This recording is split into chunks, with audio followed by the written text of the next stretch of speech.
Muitos filmes falam sobre o fim catastrófico do nosso planeta. O aquecimento global está em todos os lugares. Além dos filmes de Hollywood, nós podemos ver ele na televisão e até nas escolas. Isso é ensinado como se fosse uma verdade absoluta e inquestionável. É óbvio que existe o aquecimento global. Mas será que essa é a verdade mesmo?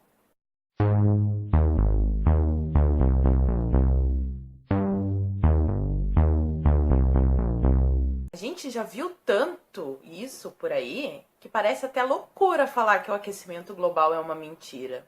Mas isso não sou eu, Paula Marisa, que estou falando. Como em todos os meus vídeos, eu vou colocar aqui na caixa de informações uma extensa lista de referências, além, é claro, do livro que está no meu cenário, Psicose Ambientalista, do nosso querido Dom Bertrand. Vou começar falando pelos filmes. É uma insistência. Eles querem muito que você acredite no aquecimento global. Teve, inclusive, um filme, Uma Verdade Inconveniente, do Al Gore, que ganhou o Oscar em 2007 pelo melhor documentário longa-metragem.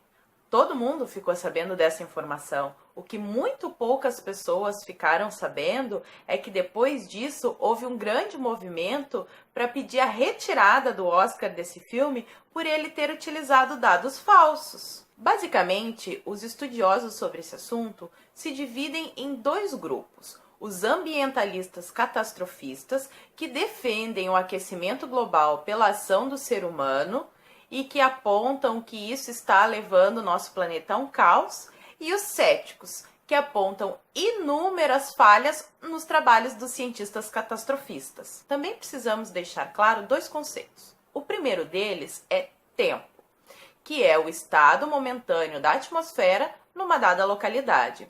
Esse fenômeno é estudado pelos meteorologistas, que é a previsão do tempo que a gente vê na TV. E o segundo conceito é o clima.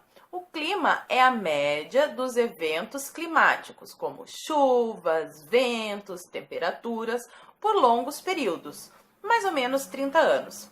Esse fenômeno é estudado pelos geógrafos. O primeiro fator que eu vou abordar aqui nesse vídeo é se a temperatura da Terra está realmente subindo. E pasmem, as informações dos satélites nos mostram que a temperatura está subindo muito menos do que nos foi informado nos últimos 20 anos do século XX.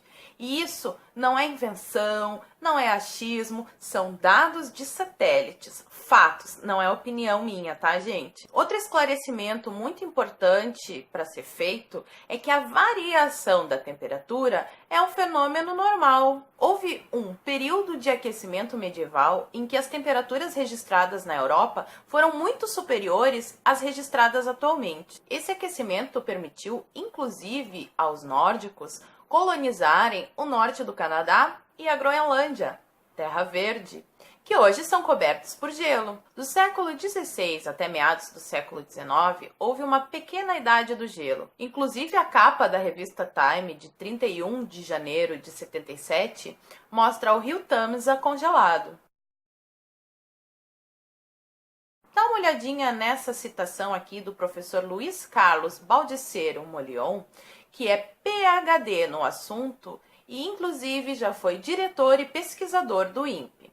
A maior seca no Nordeste do Brasil ocorreu em 1877-1879, durante a qual 500.000 de nordestinos morreu, segundo Euclides da Cunha, em Os Sertões. As três maiores cheias em Manaus ocorreram em 1953, 1976 e 1922, quando o Pacífico estava frio. A cheia recorde de 2009 também ocorreu com o Pacífico frio e com a temperatura média global em declínio, constatação feita com dados de satélites nos últimos 10 anos. Outro fator que a gente também precisa compreender nessa história toda é se a ação do homem está provocando aquecimento. Muitos estudiosos do assunto afirmam que o homem não tem capacidade de interferir no clima global. As mudanças locais até podem ocorrer. O homem manipula 7% da superfície global, o que não lhe possibilita destruir o mundo.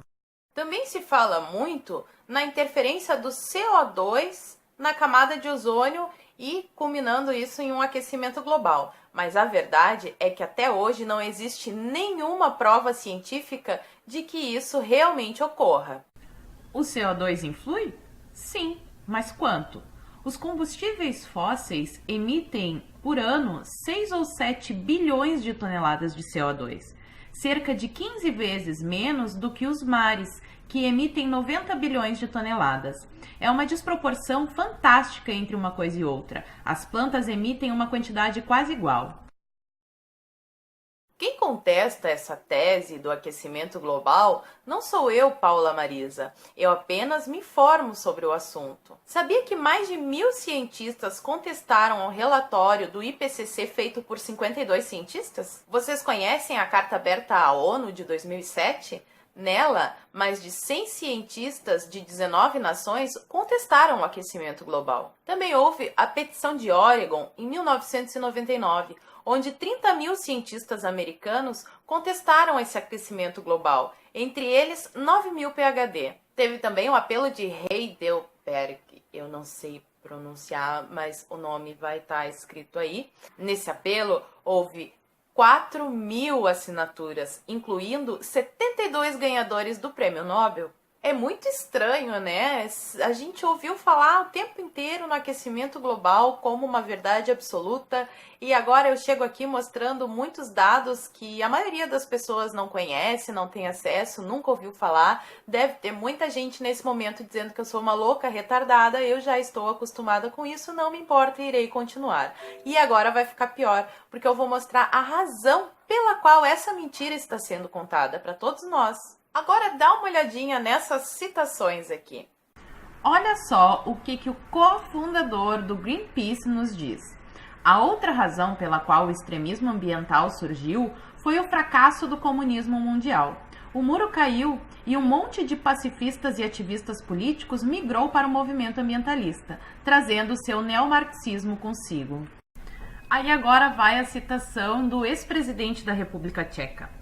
Como uma pessoa que viveu sob o comunismo a maior parte da vida, eu me sinto obrigado a dizer que a maior ameaça à liberdade, à democracia, à economia de mercado e à prosperidade hoje em dia é o ambientalismo, não o comunismo. A ideologia ecologista quer substituir o livre e espontâneo desenvolvimento da humanidade com uma espécie de planificação central que agora é chamada de global.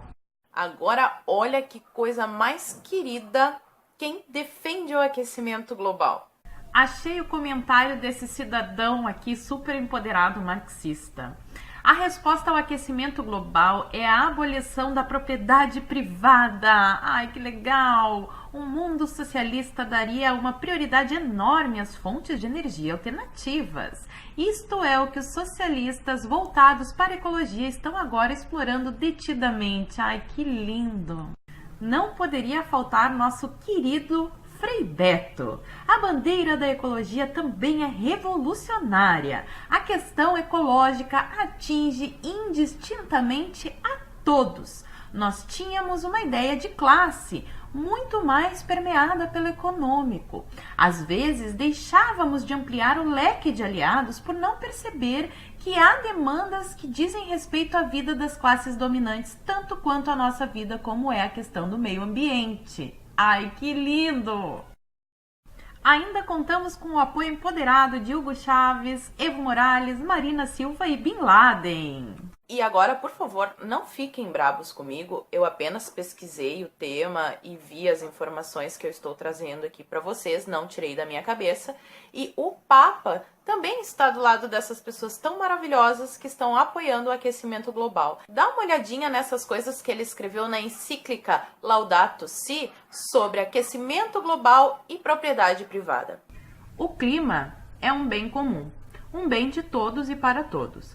A nível global, é um sistema complexo, que tem a ver com muitas condições essenciais para a vida humana.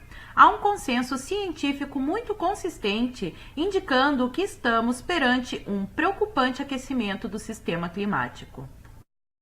A tradição cristã nunca reconheceu como absoluto ou intocável o direito à propriedade privada e salientou a função social de qualquer forma de propriedade privada.